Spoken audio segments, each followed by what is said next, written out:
welcome to my channel. I am the NEMT girl. Today we're going to hop into another video. On the last video we talked about how to pick a driver, how to make your job postings, what things you should be looking for as far as qualities and standards, and how to go about choosing the right driver. So today we're going to hop into the next video on that segment, which includes how to onboard a new driver. Once you pick your team, you have to conduct an orientation so they understand what are your standards, what are your qualities, what are your day-to-day operations going to look like. So you have to have an orientation and also some type of training session. So today we're going to hop into that. We're going to explain how we do it over here at Lilia's Enterprise, and hopefully it can help you on your journey in scaling your business when it comes to picking your team. Let's go. Okay, so before we really jump into the video, I do want to give this disclaimer, okay? This is our process. I'm not saying this is what you have to do, but I'm giving some tips on what you can do when it comes to bringing people on for your business. So if bringing drivers on is new for you and you just don't know where to start and you need some tips on what to do,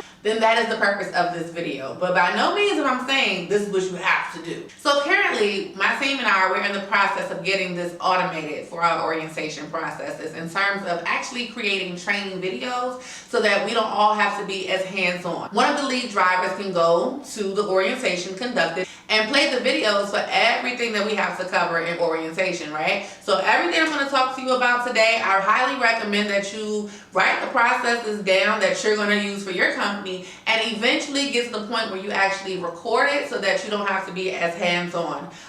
You can actually conduct an orientation via a Zoom link, things of that sort. So it saves you some time. Just a little bug to put in your ear, okay? So as I mentioned in the intro of this video, after you have finished your job application posting and you've done your phone screenings and you've picked your drivers and you've sent out the information for orientation, like you know who you're going to pick, right? This is what you want to focus on. What does orientation look like for you and how you're going to conduct it? So our orientation is held at our designated office location here in Atlanta, and it typically lasts about 3 to 4 hours. More so 4 hours, just depending on how many applicants that we have that we're bringing on at that time. So it can float between 3 and 4. And since we're going to be there for a while, we like to provide snacks. So it's really smart to go ahead and send out a poll to the applicants and the new hires that you're bringing on for orientation, because you don't want to waste your money buying snacks that no one is going to enjoy. For example, I know one time I had went to Publix and bought a whole case of coffee cakes. No one likes coffee cakes except for me. So that's a little selfish. You want to be fair and give the new hires an option on what they're going to be enjoying for their snacks. Don't forget the paper cups, the napkins, and the paper plates, because you need those things as well. Also, especially with COVID, gloves are good to provide, as well as hand sanitizer. So before you actually have the orientation session, there are a few things that you want to make sure you take care of so that it saves you some time on actual orientation day. For orientation day, you want to make sure you're focusing all of your time solely on what the goal is, which is making sure you go over all of your day-to-day operations, your employee handbook, your driver's operation handbook. Your new hire should know what to expect within the next 30 to 60 days of them being onboarded to your team. So that's what the sole focus of orientation should be. It should not be for you to still send them forms and still enroll them in software and have them download apps. They should have all this information prior to orientation. So there are a few steps that you want to take before you actually have orientation session. So for us, we use several apps with our company. The first one I'm going to mention is NEMT Pro. That is our routing software. So that is how our drivers get their schedule and they actually communicate with our dispatch department on a day-to-day basis. This is the main app. This is the main software that we use, right? This is how we operate our business. So we make sure that we enroll our new hires into that app first. Then we have our Motorola app. So we use radios to communicate while our drivers are on the road. Number one is legal. You cannot use your cell phone behind the wheel, people, but you can use a two-way radio, even if it is an app, because it's covered. What that means is some of our drivers, our full-timers, they have the actual physical radio in the vehicle with them, and then some of our drivers who are our part-time drivers have the Motorola app on their phone. So we want to make sure that we enroll them in that next, because that's the next most important app that we use on a day-to-day basis, because that's how we communicate with the drivers. So then we have T-Sheets. T-Sheets is an app that we use to make sure our drivers can clock in and clock out on their mobile device.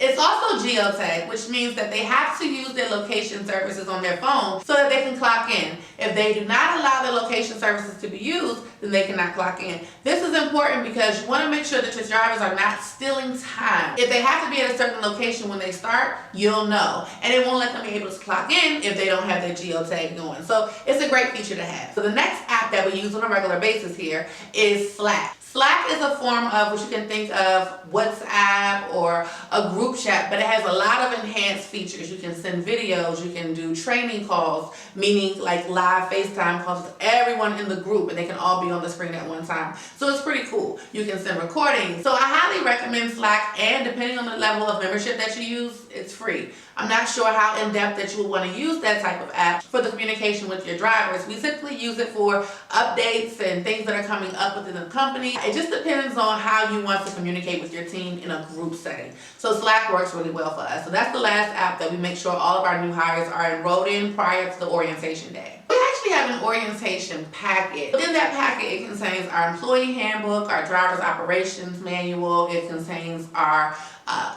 health attestation, which means our drivers certify they're in good health condition to do the job. It also contains a few other documents that are requirements. In order to send this document, it's really important to send it electronically because, first of all, print, ink, paper, that costs, right? You're hiring these people, you may have a high turnover, as I mentioned in the previous video, so you don't want to go through paper so easily. Having something like a DocuSign account will definitely protect not only you, but also your driver and your new hires as well, because you get a copy, they get a copy. So you all both have a reference to refer back to in the case that you need to prove that they signed the document or they need to refer back to a document. They have it as well. So it saves you on calls, and it also means that you don't have loose papers floating around. And both parties, the new hire and the company, has a copy. I highly recommend getting a DocuSign account because not only is it going to be useful for new hires or orientation and things of that sort. It's 2022 and post-pandemic. Whenever someone is sending you an electronic document to file, DocuSign is certified and respected by businesses, so they will accept a DocuSign signature. So it's definitely a good thing to have, definitely a worthy account investment. So prior to orientation, you definitely want to make sure you enroll everyone into all the software that you need. You have all of their information stored on file in one place, meaning their driver's license, their driving record, whatever documents and requirements that you require for them to send in, you want to make sure you have it stored all on one file. That's important. You also want to make sure that you send an email prior to orientation that has a list of whatever software that your company uses, whatever apps that you use, and you want to make sure you have a description next to each so that at any point that your new hire may need to refer back to what does this app do or what do we use it for, they have that reference. They don't have to continue to ask you or your dispatcher, your office manager, what do these things do, right? They already have that reference to look back to. So that is important to send out prior to orientation as well. Any questions that they may have about the apps, they'll already be able to have those questions prior to orientation day, and they're not fidgeting around wasting you all's time instead of going over the things that you need to go over and cover during the 4-hour or however long you make your orientation session. Now, depending on your company budget, you may be able to provide the electronic device that you're requiring for your team to have, or what you can do is require that as in terms of employment, they have to have a smartphone device. It's 2022. I really don't know too many people that don't have a smartphone device, but if that's something that you're not providing, then you definitely want to add that term or condition into your hiring requirements. So those were a few things to do prior to orientation. So let's jump into the things that you should do at orientation. One of the first things that we like to do at our orientation sessions is to conduct an icebreaker. That way the new hires are introduced to each other, they have a background of who each other is, and it kind of breaks the ice in the room to just get everyone talking. By this point, you definitely want to make sure they have some type of background with the company and that they understand the knowledge and the history of the company. So we definitely move into that next, you can do that before the icebreaker, after the icebreaker, whatever. We typically do it after the icebreaker. We've done it, already during the phone screenings. We've done it during the orientation invite session, but then we want to make sure they just understand and they appreciate the background and history of our company. So we found that it's good to provide an itinerary sheet for our new hires to be able to know what are we going to cover during orientation. Everyone is anxious to see, okay, well, how long are we going to be here for? What are we covering? Do we get a break? And that's definitely important to provide your new hires with that. It also keeps us on task and on track with our timing for us as our management staff to make sure that we stay on task about what we want to talk about. Because sometimes we can just go left and just have personal everyday conversations because we're getting to know each other, right? So you want to make sure that you stay on task and you're really focusing on the time that you're taking during these orientation sessions. That's another example that I'll post like a little picture of in this next clip, so check out for it. Whatever documents that you're going to be covering, you want to make sure that everyone either has a copy of it or it's easily displayed. So what we do is we hook it up to our TV in the office that we use, and we hook it up with our HDMI cord so that way the computer is displaying on the TV. And so we can follow along with everyone. That helps us, again, save on print and paper because we don't have to make sure everyone has a copy of that. They've already received it through their email, through DocuSign. So the great thing about it is we do send out a disclaimer before we have orientation that, hey, this is the new hire packet, right? Please review it, please check it out, but do not sign anything until orientation because we're going to go over it together as a group. That covers you because you want to make sure that the new hires are not signing documents that they don't fully understand.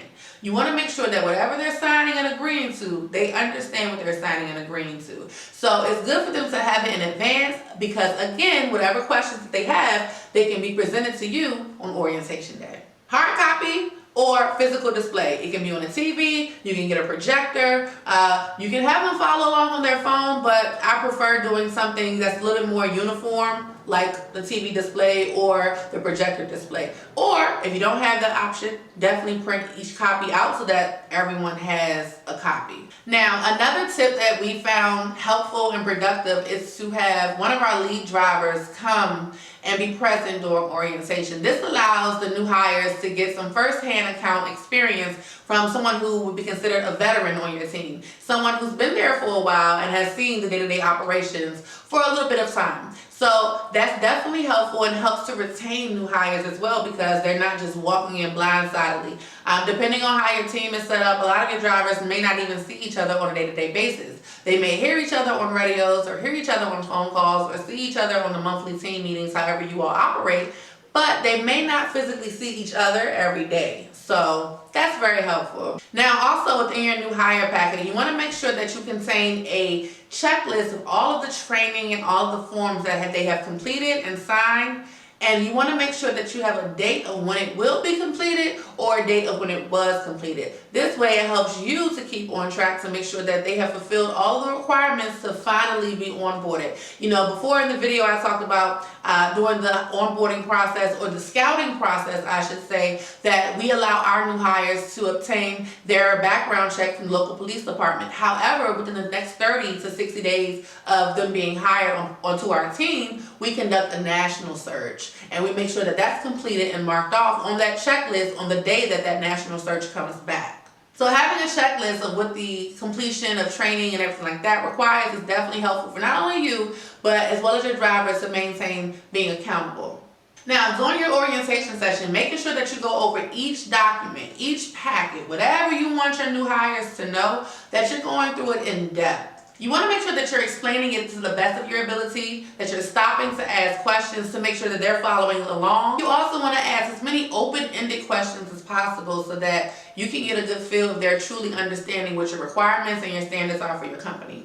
Once you go over each document, you want to make sure that each document has its own signature page because that confirms that they understand what you went over, and it also protects you in the event that something happens and you have to refer back to a document that they signed, that you have proof that they said, hey, at this time I understood what you said, and that I understood what the requirements are and what you're expecting of me. So you want to make sure that each document has a sign-off page so that you have that confirmation. Now, after you've gone through everything, you've made sure that they understand the apps, they have all the apps downloaded, you go through all the documents, they've signed off and confirmed that they understand what these documents mean.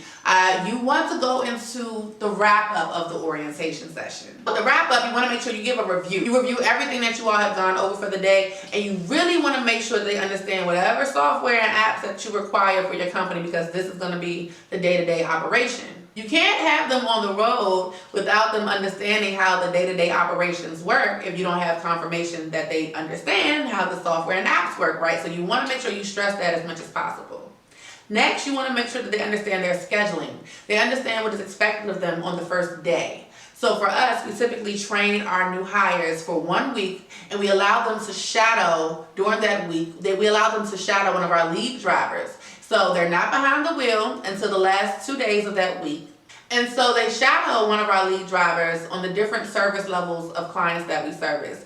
It may be ambulatory with different special levels of care, such as a walker, a rolling walker, anything of that sort. It could be a wheelchair client with a power chair or a manual wheelchair or a bariatric wheelchair client. It could be a stretcher client where we have 2 of our drivers going along, and if this particular driver has been brought on to be a driver that handles our stretcher clients, then they will have to, again, shadow our 2 drivers that are doing that assignment. So we complete our shadowing period for a week. At the end of that week, we'll do an assessment with our lead driver to see how does our lead driver feel about our new hire.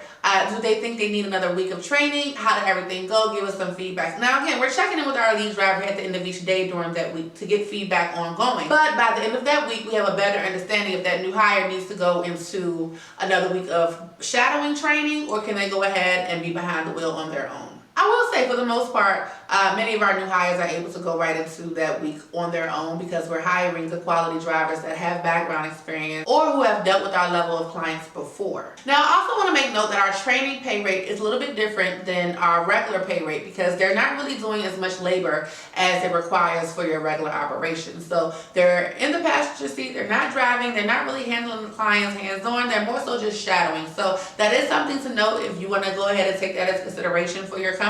But we do operate the pay rate for our training period and our regular period. One of the next things you want to do during post-orientation is that you want to make sure they have the address to report to on their first day. Whether you have an at-home business and you have a van-based location, or if you have an office location, just make sure they have the actual address because you want to make sure there's no excuses in terms of them not knowing how to get to some place on the day of. An email should have gone out prior to orientation during the pre-orientation stage that has all of the contact information for a chain of command. So they should know who to reach out to for any day-to-day issues. They should know how to reach out to for requesting time off. They should know who to reach out to if they're going to be late. Anything of that sort, they need to have that contact information before orientation, but you want to review it at the end of orientation just to confirm they have it and they understand what you're looking for. So that brings us to the end of this video, but I do want to summarize and recap what we talked about. So we went over the pre-stage of orientation, what to do at orientation, what to do post-orientation. Pre-orientation, you want to make sure they're enrolled and signed up for all of the software apps that you use for your company. You want to make sure they have received a copy of all of the documents they'll be going over during orientation. But make sure they don't sign it until you go over it so they understand what they're signing. You want to make sure to send an email of the chain of command and who to contact. And you want to send a description of what each app does so that they need to refer back to it. If they forget, they can. Oh yeah, just a reminder, don't forget to send out a poll pre-orientation as well to just see what kind of snacks your new hires may be into, because you don't want to waste any money on snacks that your new hires aren't going to eat. So take a poll and be fair.